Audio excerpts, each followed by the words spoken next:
When your alarm blares in the morning, you find yourself questioning why you set it so early. As you brush your teeth, the thought of needing a haircut crosses your mind, followed by the possibility of postponing it. In a hurry, you rush out the front door, only to realize that your keys are missing. Frustrated, you exclaim, "I can't do anything right." But just as you say it, you notice your neighbor nearby. The embarrassment of being caught talking to yourself can be overwhelming, as some people consider it a sign of mental instability.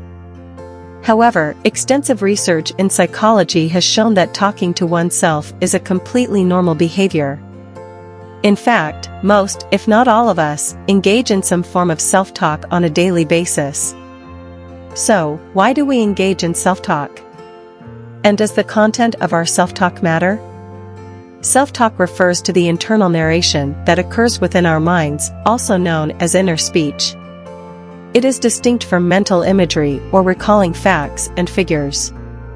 Psychologists specifically define self-talk as verbalized thoughts directed towards oneself or aspects of one's life.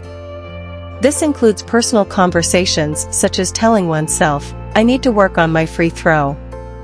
It also encompasses the reflections we have throughout the day, like thinking, "The gym is crowded tonight, I'll come back tomorrow." While most self-talk in adults tends to be silent, speaking out loud to oneself falls within the realm of self-talk as well. Interestingly, psychologists believe that our initial experiences with self-talk are predominantly vocal, as children often engage in outward self-talk while playing. In the 1930s, the Russian psychologist Lev Vygotsky proposed that this type of speech played a crucial role in development. By rehearsing conversations they've had with adults, children practice managing their behaviors and emotions independently. As they grow older, this external self-talk gradually becomes internalized, transforming into a private inner dialogue. This internal self-talk has been recognized as important for planning, navigating challenging situations, and even providing motivation throughout the day. However, studying self-talk presents challenges. It requires research subjects to clearly track a behavior that is spontaneous and often occurs without conscious control. Consequently, scientists are still striving to answer fundamental questions, such as why some individuals engage in self-talk more than others, which areas of the brain are activated during self-talk, and how this activation differs from normal conversation. Nonetheless, one certainty is that the content of our self-talk can significantly impact our attitude and performance.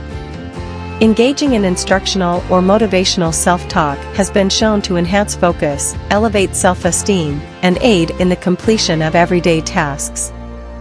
For instance, a study conducted on collegiate tennis players demonstrated that incorporating instructional self-talk during practice increased their concentration and accuracy. Similar to how engaging in conversation with a friend can alleviate stress, direct self-talk can also assist in emotional regulation. Distanced self-talk refers to speaking to oneself as if conversing with another person. Instead of saying, "I'm going to crush this exam," you might think, "Caleb, you are prepared for this test."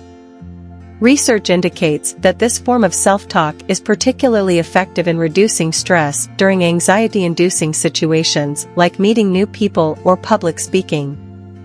However, while positive self-talk can be beneficial, negative self-talk can have detrimental effects. While occasional self-criticism is common, frequent or excessively negative self-talk can become toxic.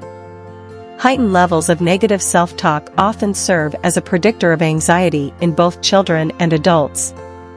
Individuals who consistently blame themselves for their problems and ruminate on such situations typically experience more intense feelings of depression. Cognitive behavioral therapy, CBT, is a psychological treatment approach that addresses the tone of self-talk. CBT practitioners often teach strategies to identify negative thought patterns and replace them with neutral or compassionate reflections. Over time, these techniques can enhance one's mental well-being. Therefore, when you find yourself engaged in self-talk, remember to be kind. That inner voice will be your companion for many years to come.